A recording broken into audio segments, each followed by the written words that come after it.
জয়ী হলেও বিজয় মিছিল না করার সিদ্ধান্ত নিয়েছে জাতীয়তাবাদী দল বিএনপি। বৃহস্পতিবার দলটির কেন্দ্রীয় কার্যালয় থেকে পাঠানো এক প্রেস বিজ্ঞপ্তিতে এই কথা জানানো হয়। তবে দলের প্রয়াত চেয়ারপারসন বেগম খালেদা জিয়ার রুহের মাগফিরাত কামনায় বাদ জুমা সারা দেশে মসজিদগুলোতে দোয়া মাহফিলের আয়োজন চলছে। এবার চট্টগ্রাম থেকে সরাসরি যোগ দিচ্ছেন সহকর্মী সাইফুল মাহমুদ। সাইফুল, মসজিদে দোয়ার বিষয়ে সর্বশেষ কি তথ্য আছে আপনার কাছে, জানাবেন আমাদের। যে নীরা আসলে যেমনটি বলেছেন, গতকাল ত্রয়োদশ সংসদ নির্বাচন খুব উৎসবমুখর পরিবেশের মধ্যে দিয়ে কিন্তু আসলে শেষ হয়েছে। একটু যদি বলে থাকি, আসলে চট্টগ্রামের 16টি আসন ছিল, সেই আসনগুলোর মধ্যে 14টিতে কিন্তু জাতীয়তাবাদী দল বিএনপি কিন্তু জয়লাভ করেছে এবং 2টিতে জামাত ইসলামী জয়লাভ করেছে। এবং বিএনপির কেন্দ্রীয়ভাবে একটি ঘোষণা করা হয়েছিল কোথাও যাতে আসলে বিজয় মিছিল না করে, এবং একই সাথে প্রায়ত প্রধানমন্ত্রী খালেদা জিয়া এবং বিজয়, এই দুটাকে ঘিরে কিন্তু আসলে একটা দোয়া মাহফিল হওয়ার কথা রয়েছে এবং প্রত্যেকটা মসজিদেই কিন্তু আসলে এখন দোয়া মাহফিল হচ্ছে। আমরা যেই জায়গাটিতে আছি এটি চট্টগ্রাম 4 সংসদীয় আসন এবং এখানকার যিনি বিজয়ী হয়েছেন তিনি সাবেক প্রধানমন্ত্রী বিএনপির চেয়ারপারসনের উপদেষ্টা লায়ন আসলাম চৌধুরী FCA, এবং তিনি কিন্তু এই দোয়া মাহফিলে অংশ নিয়েছেন এবং তিনি কিন্তু গতকাল প্রায় 50,000-এরও অধিক ভোটের ব্যবধানে কিন্তু জয়লাভ করেছেন। এবং আমরা তার কাছ থেকে জানতে চাইবো আসলে আজকের এই দোয়া মাহফিল সম্পর্কে এবং অনুভূতিটা কীরকম আমরা একটু জানতে চাইবো। আমরা প্রথমে বলি আমরা সরাসরি লাইভে আছি, আসলে আপনার কাছে আমরা জানতে চাইবো অনুভূতিটা কীরকম এবং সীতাকুণ্ডকে নিয়ে আসলে আপনার পরিকল্পনা কী আছে একটু জানাবেন আমাদেরকে। ধন্যবাদ আপনাকে।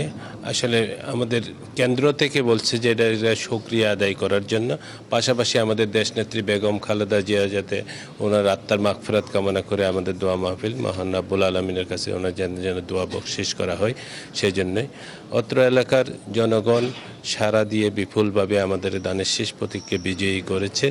আমরা আপনাদের মাধ্যমে এলাকাবাসীকেও ধন্যবাদ জানাই। আমাদের সুযোগ যখন সৃষ্টি হবে, ইনশাআল্লাহ সৃষ্টি হচ্ছে সামনের দিনগুলোতে, আমরা এলাকাকে সন্ত্রাস মুক্ত রেখে আমাদের শিল্প বান্ধব এবং পর্যটন মুখর সঠিক প্যাড আর সঠিক তথ্য দিয়ে এসব সামলে নিব এক হয়ে। মোনালিসা স্যানিটারি ন্যাপকিন একটা আমরা এলাকা হিসাবে গড়ে তুলব। পাশাপাশি যার যার ধর্ম যেন সবাই সুন্দরভাবে পালন করতে পারবে, সবার ধর্মের প্রতি আমাদের সম্মান প্রদর্শন করে আমরা এলাকাকে আমরা উন্নত করে এগিয়ে নিয়ে যাব এবং সবার জন্য আমাদের ভবিষ্যৎ প্রজন্মদের জন্য আমরা যাতে তরুণ প্রজন্ম যারা আছে তাদের জন্য কর্মসংস্থানের ব্যবস্থা করব। এই জয়লাভে আসলে আপনার অনুভূতিটা যদি আমাদেরকে একটু জানান। এই জয়লাভটা তো জনগণের, সবাই মিলে দানের শেষ প্রতীকে বিজয়ী হয়েছে। সবাই মিলে আমরা অবশ্যই মহান রাব্বুল আলামিনের কাছে শুকরিয়া আদায় করি এবং সবাই আমরা আনন্দিত বলতে পারেন এবং সব মিলে জনগণের সেবা করার মাধ্যমে আমরা কাজের মাধ্যমে প্রমাণ করতে চাই যে এর আমাদের আনন্দটা ভাগাভাগি করতে চাই। আরেকটা কথা, সেটি হচ্ছে যে তারেক রহমান আসলে চট্টগ্রামে আসার পরে বলা হয়েছিল চট্টগ্রাম থেকেই অর্থমন্ত্রী হয়তো নিয়োগ দেওয়া হতে পারে। আমরা কি আসলে ধরে নিতে পারি সেই সম্ভাবনা কিংবা সেই প্রত্যাশাটা কি আমরা কি ধরতে পারি কিনা?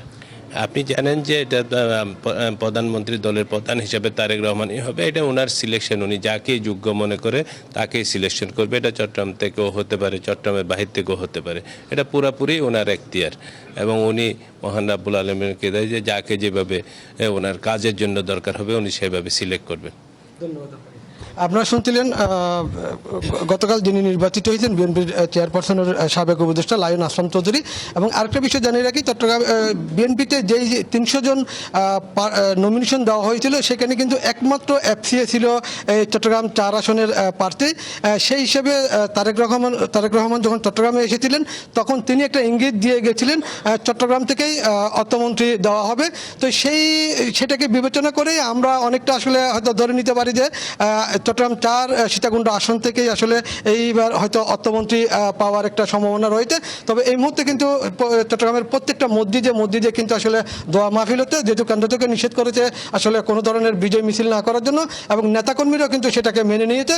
তবে সব কিছু মিলিয়ে কিন্তু একটা উৎসবমুখর পরিবেশের মধ্যে দিয়ে গতকাল ত্রয়োদশ সংসদ নির্বাচন সম্পন্ন হয়েছে এবং এই নির্বাচনকে কিন্তু অনেকেই বলেছেন আসলে বিগত 17 বছর তারা যেই ভোটটি দিতে পারেনি, গতকাল তারা কিন্তু তাদের মনের মতো করে তারা ভোট দিতে পেরেছে। নীরা, এই ছিল আমার কাছে দোয়া মাহফিল থেকে সর্বশেষ সংবাদ। জি সাইফুল, আপনাকে ধন্যবাদ।